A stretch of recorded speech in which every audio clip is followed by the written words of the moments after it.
Good. Here we are. Welcome back to another episode of Hard Conversations. This is a hard conversation. I'm Dr. Luke Weingard, Ronnie Fist. and we have one sole passion and purpose, and that's to help men overcome the burden of erectile dysfunction. Yes, sir. Today, we're going to have a conversation about lifestyle factors. Mm-hmm. Not just because we're in the business of coaching people on lifestyle factors to overcome their ED, but because it's really important that people understand the role that lifestyle factors play in the development and onset of the condition. So, if we start with lifestyle factors at the beginning, Ronnie, how do daily habits affect erectile dysfunction? I would say it will affect erectile dysfunction just as it affects all other areas of health as well. So your daily habits when it comes to how physically active are you, what are you eating, how much of stress do you have, like of the chronic stress, how is your sleep, how is your daily habits, do you consume like sugary drinks, do you smoke, do you sit in a chair most of the day, or what do you put in your mouth? I mean, all those things are going to affect it in one way or the other. Yeah. We are, put simply, we're a summation of the things that we do in a day. Exactly. And whether it is, in the last episode, we talked about the associations in disease processes between erectile dysfunction, the idea that ED is sometimes an early warning sign for some other diseases, in very much the same way as we can say that a sedentary lifestyle, a quote-unquote poor diet, are all risk factors for the development of, let's say, diabetes or heart disease. We can say they're also risk factors for the development of erectile dysfunction. Exactly. Because basically erectile dysfunction is like, it's not getting an erection. And like we talked about in the last episode, it's either going to be caused by the circulatory problem, there is not enough circulation in your penis, or it's a hormonal problem, too low of testosterone, for example. And we also talk about the third factor, which is the psychological factor. All those three going to have an effect on your erection or no erection, right? Yes. So our lifestyle, if we start with exercise, how does the exercise and type of exercise going to affect your erectile dysfunction? Well, it's an absolutely mammoth topic, is what I would say. And I think that there are a couple of ways to look at answering it. And so we can look at it from the perspective of a high-level overview to say that whether it's being concerned about cardiovascular health, hormonal health, or psychological health, the literature shows us that regular physical activity, and there's different bar points for how much you need, but let's say regular physical activity is protective for all of those states. In fact, I've never seen one study where exercise was measured against any other metric and shown to be less effective at managing it. Exactly. Whether that's psychological or cardiovascular or hormonal, because it affects all of those systems so directly. Now, there's ways to fine tune. Yeah. There's ways to upregulate the different pieces, but at a high level overview, it is what we term our strongest lever to help manage our That's where we health. start. And the funny thing is, like, what is like the number one treatment of psychological health problems? Physical activity. What is the best way of elevating your mood? Exercise. I mean, we come back to the exercise as like this overall thing that is going to affect so many areas of your health and your life that is like, to not start there, it would be crazy. Yeah, it just has the ability to provide so many wins with so much relative positioning, downside being so minimal. Yeah. And, I think we mentioned types of exercise. So, I mean, if we look at, very simply, if we look at cardiovascular health, let's say we make ED really simple and we just say it's a vascular disease problem. We know that by increasing our level of cardiovascular output through exercise, we are going to provide what we would term a positive stress on the system. And this is me kind of making it physiological, but we talked in the last episode about how elevated blood pressure consistently over time, about how elevated blood lipids or elevated blood sugars are insults to the vessels that lead them toward poorer health. Exercise and that regular cardiovascular output associated with exercise is a positive stressor on the system that will lead to positive adaptive changes in the system over time. Yeah. And it's really just that simple, that the body is an adaptive miracle. Yeah. And it adapts to the stresses that we ask it to manage. Yeah. And so in the case of exercise, we use this base habit, as you know very well, this base habit of zone 2 activity, 45 minutes of steady state cardiovascular work every single day. And we don't really call that exercise, we call it a movement habit. It's what we call living. Yeah, a movement habit for living that we ask our guys to bring on board. And that really is targeting vascular health improvements. And it's pretty simple when you turn it around and say like, well, why do you do that? Like, now listen, what happens when you do like cardiovascular exercises? Well, you improve your cardiovascular system and therefore your circulation, right? That's the baseline of getting things moving and getting things in the flow, right? Yeah. So when we do the basic cardiovascular exercises, that's where we start. But then we also get them engaged in the high intense to get a type of activity when they're ready for it. We also engage them in the strength training part to engage all the big muscles and so forth, because of the positive effect it has on especially the hormonal side, but also the cardiovascular system. That's right, because muscle, just as a tissue system, muscle is the biggest sink for blood glucose in the body. Yeah. So it is the place where we are going to dump blood glucose out, because we're all eating, we're all producing blood glucose. Yeah. And as we ask guys to improve their metabolic health, we want them to improve their insulin sensitivity. And the most direct route to improved insulin sensitivity is through exercise, and in particular strength training, to increase muscle mass so that we have an easier time dumping away blood glucose. And this is a very straightforward physiological adaptation that is consistent. Exactly. And then we have the third area of physical activity that we also implement in the program, and that's the Kegel exercises. Right. So we actually strengthen the muscles in that area around your pelvic floor, and therefore around your penis. Yeah. This is maybe something we were a bit remiss in not discussing in the last episode, talking about causes of ED. There's certainly a position out there that says that the tone of the pelvic floor musculature, the relative tightness, for lack of a better word, of that musculature has a very direct impact on guys' ability to achieve and maintain erection. For those that don't know what Kegel exercises or even a pelvic floor is, if we sort of imagine the space that the bottom of your pelvis takes up, or if we're going to be really specific, sort of between your testicles and your anus, the space underneath there has a lot of muscles. And if we were to do a Kegel exercise, there's lots of nuance to training it, but it's the way you would contract your muscles to stop your stream of urine while you were peeing, right? So that drawing up of that pelvic floor, now that is an important way to train those muscles. At the same time, some people have too high of tone in those muscles or too low of tone in those muscles, and that can have both sides of the pendulum can have negative impacts on sexual health. Yeah. And basically you hear more about Kegel exercises for women, especially after pregnancy and all that, to strengthening your pelvic floor and doing all these exercises. But I think more and more guys are getting aware of it. But for me, it was like a totally new area when I started to work with guys with erectile dysfunction. Haven't thought about it before for guys. Sure. So it's something we really focusing on and helping our guys with as well.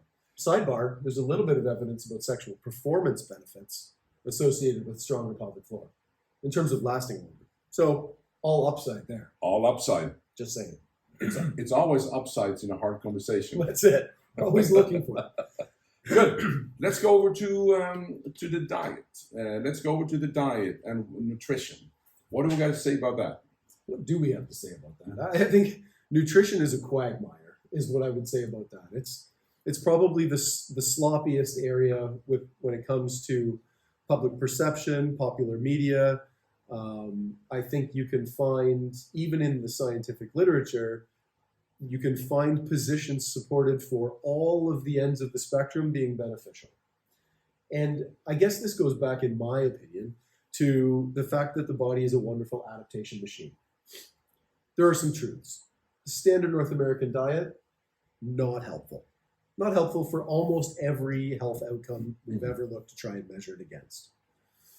From a cardiovascular health perspective, if we really pare down, the Mediterranean diet, whatever that means to you, has certainly the most evidence supporting it for cardiovascular health benefits. But that doesn't mean it's the only approach that's good. It just means that there's the most research on that approach. And that's a focus on whole foods, an incorporation of seafood, so healthy omega-3 fat sources, and a decent amount of fiber. Yeah. Great. What do we do about that? Well, we're looking to make changes that are simple for our guys, that are sustainable for our guys, that will lead them in the direction of improved health. Yeah. So we're really looking to remove decision fatigue and have them do something different that will help improve some of the metabolic factors we're looking for. So, and it's basically when it boils down to what are the changes that are like the most important thing, is to eat whole food, eat the real stuff, eat the stuff that we've been eating thousands and thousands of years, which is in most cases a pretty protein-rich diet. Definitely, we look like back in history, we didn't eat sugar, we didn't have refined sugar or refined wheat, didn't exist. So basically, like boil it down to what we try to help our guys with, it's like make it simple. What have we always been eating? Well, increase your protein intake from natural sources. Basically, eat, fruits and vegetables are not bad, but you can't like snack in between meals all the time. There has to be some sort of time restriction, and we work around that in a certain way. And then it comes to the end part of that discussion is actually to be in calorie balance. I mean, you need to like limit the amount of calories you put in. At the same time, you maximize your nutritional intake.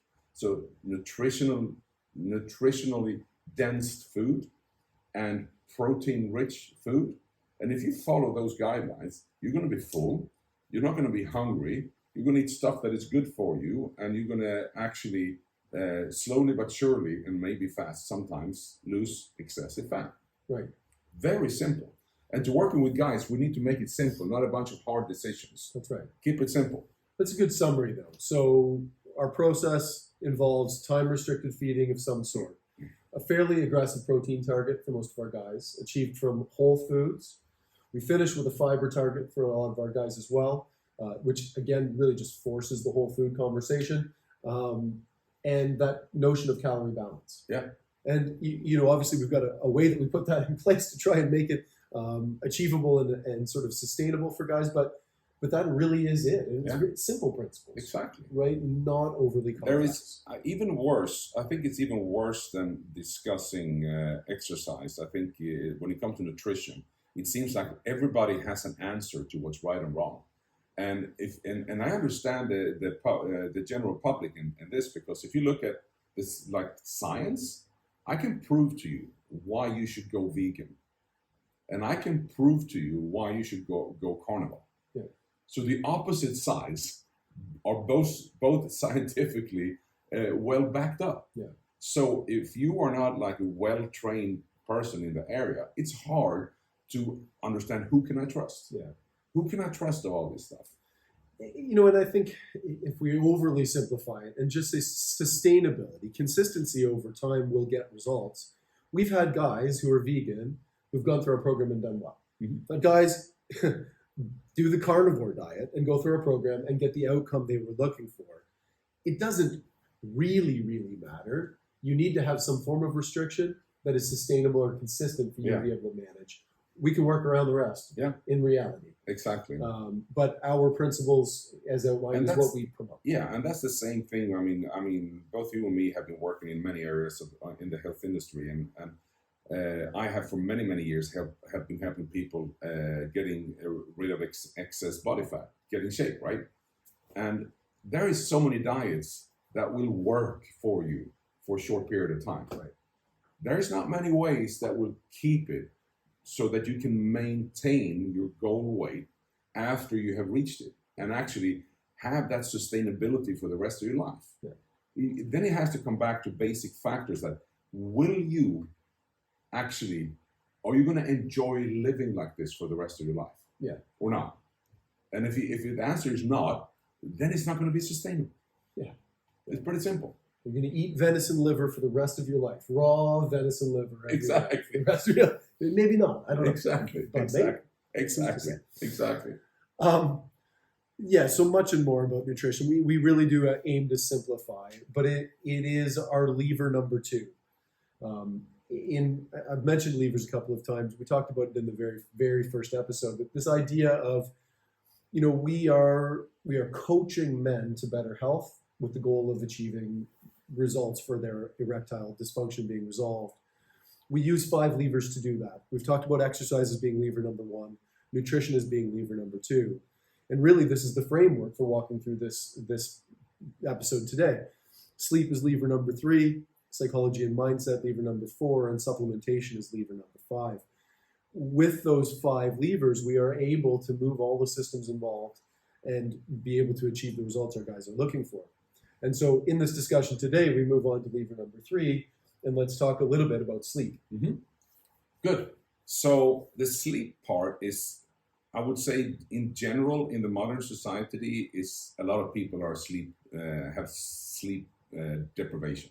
So we're not sleeping enough, like the way we should, to optimize our health. Now, you and me, we're a little nerdy about it, so we measure our sleep on a daily basis. So we in the morning we can see. Podcast not yet supported by Aura, right? No, but we use it still. Yeah. But not only to see how much do I sleep, but what is the quality of my sleep? How much deep sleep do I get? How much rapid eye movement sleep do I get? How much of my sleep is only light sleep, and so forth. And improving your sleep, measuring it or not, it's something we have to look into because it's such an important area to improve your health, your all over health, not the least your hormonal health. But also we see it has a direct effect of the risk factor of, for example, getting type 2 diabetes. It's shocking. Every time I see the stats on this stuff, I'm always just blown away. And it came up on another podcast we were listening to last week, but the 7 days of sleep deprivation to 4 hours a night. And they call 4 hours of sleep a night sleep deprivation, by the way, which is standard level of sleep for so many people. But in this study, 4 hours a night of sleep over the course of 7 days cut the insulin sensitivity in half for the people at that level of sleep, which is a shocking outcome when you think that we're just limiting sleep. These people now aren't able to use insulin to clear glucose anywhere near at half the effect that they were able to before. And that, think about that extrapolated over time, that develops very rapidly into metabolic disease and type 2 diabetes. Yeah, exactly. And erectile dysfunction. Yeah. And so this just really ramps up. And, I often say sleep used to be number 4 on our 5 lever system. And thanks very much to the work of Dr. Matt Walker and all of the things that have come from the work that he's done, and now all of the people working on this space, we realize now how dramatically impactful sleep is on the health of our body and particularly hormonal effects. And you start to prepare your sleep when you wake up in the morning. When you wake up in the morning, the importance of getting daylight in your eyes, the importance of getting out there in the fresh air and actually moving, even if it's just easy physical activity. Those kind of activities elevates your serotonin in the morning, which basically prepare you to generate melatonin in the evening, which is your sleep hormone. So how you start your day is like an important factor of how you're going to sleep. Now, how you end the day is going to be even more important, of course, like, do I drink alcohol right before I go to sleep? Do I eat right before I go to sleep? Do I consume a bunch of screen time before I go to sleep? Do I watch a bunch of stuff that makes me emotional, not happy? Do I get stressed? What do I do to actually prepare my sleep. Mhm. So all those things are so important, so that for our guys, it's just like a way for us to get them to understand the importance of sleep, and to get enough sleep, and to get high quality enough of the sleep. That's it. Yeah. And there's a very much a cultural, I think with the guys that we work with, maybe in particular, maybe it's a guy thing, but there's a culture of masculinity around I'll sleep when I die. Yeah. I'll worry about sleep later. I got stuff to do. I'm a man, and that headspace. I don't need I much don't sleep. I get by on 3 hours, and Yeah. okay, but we're starting to see the impact of that getting by. Exactly. Through history, there are some people who slept very little at a time. Yeah. Sun Tzu, Einstein. There's a bunch of people, but they were also prolific nappers. Yeah. They were getting their sleep in. Yeah. And I think that again, the literature is making it abundantly clear how important this is for sustainable long-term good health. Exactly. And we are on the journey that we do with our guys, right? We've got our Aura rings on, and I haven't had mine maybe a year yet. So for me, the data is still so fascinating. Yeah. To be able to see the impact of a meal inside that 2-hour window before I go to bed. It's very clear what my heart rate does, what my heart rate variability does. When I'm in a position of stress in my life versus feeling a sense of ease and calm, my heart rate variability swings wildly with those variables. Yeah. That are things that you can sort of intuit, but to be able to put numbers to them is absolutely fascinating. And I am sort of searching for an Aura Ring sponsorship for our podcast. Exactly. But the data really has been not only informative but also transformative in terms of our behaviors, and also the way we coach our guys. Yeah. So it really is fascinating. You can tell I get excited about sleep. But I think it's like, and that's also how we become like super transparent in our work, because there's nothing we get our guys to do that we don't do ourselves. Definitely. We have tried it all. We have done it all. We do it all. And not only do we trust science, but we also implement it in our own lives to be transparent and say, this is how I react to this. Yeah. This is how I feel like this, based and backed up by these studies and this research, right? Definitely. So we can actually find that balance. Yeah, and it lets our programs evolve as both the science and our personal anecdotes change. Yeah, exactly. And obviously the results and experiences of the guys we coach. Exactly. Yeah, very interesting. Now, we talked about sleep as it relates to, I think, stress, but let's talk maybe specifically about stress. Mm-hmm. This idea that in the acute, right, exercise is a stressor. Acute forms of stress, not a problem. We're incredibly well built to manage. I would say they're that positive. Yeah, I would say that we need the stress. Yes. We need to put our body through stress for the body to still react to survival. Like, we need to have all our senses up there and running and feel like we are like out on the savannah, like trying to find the dangerous animals, right? Now the dangerous animals are something else. But we need to have that stress, that acute stress response that is so important in so many ways for our health, for our longevity, and to be sharp and fit in our mind as well. Definitely. So acute stress is very different from chronic stress. Very different. And it's chronic stress, chronic anxiety, chronic states of arousal that have the deleterious, the negative effects on our body and on our health. And I would say, especially when you combine that stress and that chronic stress and anxiety in the combination of sitting still. Yeah. Which is like the reality for most people. It's not like you're running around being stressed chronically. It's no, you're sitting still, being stressed. So sedentary, chronic levels of stress, and whether it doesn't matter necessarily what it is. It's financial stress, it's work stress, it's home life stress. It's all of the above stress. Those elevated states of arousal, that chronic stress or chronic anxiety, has a profound impact on our hormonal system. So we've got a chronic arousal state. And I tell you what, when you're worried that the lion's going to jump out of the bush, you don't have an erection. So epinephrine. Or if you had it, it's going to be gone very quickly. Right. Epinephrine, adrenaline, acute stress responses are not promoting for erections. And so chronic states of arousal, same thing. The other flip side of that is that promotes elevated cortisol levels. Sustained elevated stress hormones of cortisol have a negative impact on testosterone levels. So now this elevated state of arousal is going to start to dampen our testosterone. We talked about testosterone last time as being incredibly important for the sexual responses, for libido, and all of the masculine responses. Because I think that's an important thing to just make clear as well. It doesn't have to, and guys that are taking Viagra and are actually having the pills working for them, they know the difference between having an erection and having libido. It's like having the erection is the physical thing, but having the libido is having that sexual desire. That's two totally different things, right? Absolutely. And we have to have the combination of those. Yeah. And that's basically what we kill with the chronic stress. That's right. Yeah, very well said. Yeah.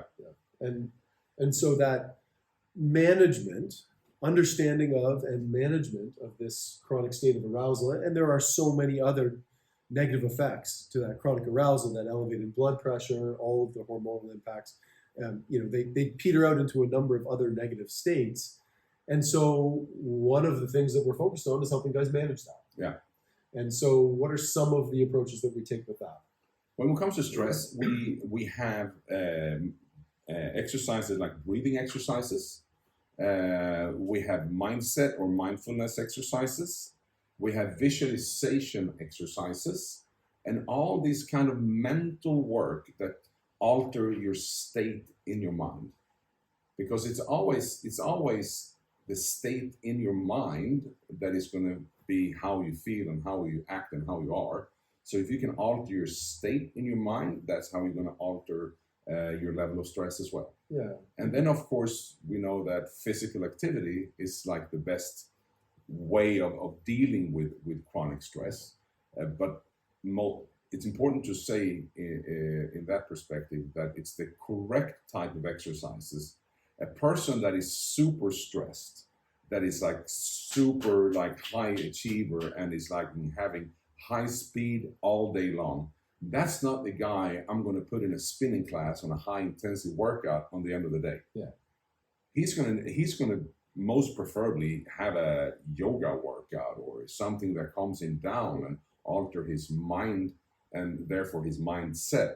Yeah. And do totally different things than what most guys actually think is correct. Yeah, we want to strap a backpack on that guy and send him out in the bush. Exactly. He needs some time in nature to slow down. Right? Exactly. Yeah. No, it's really. I guess that's again where coaching comes in, right? Yeah. We're able to read the scene, but the reality is there's a number of ways to manage these types of things, and the impact of that lifestyle factor then on your health and your erectile health. Yeah, exactly.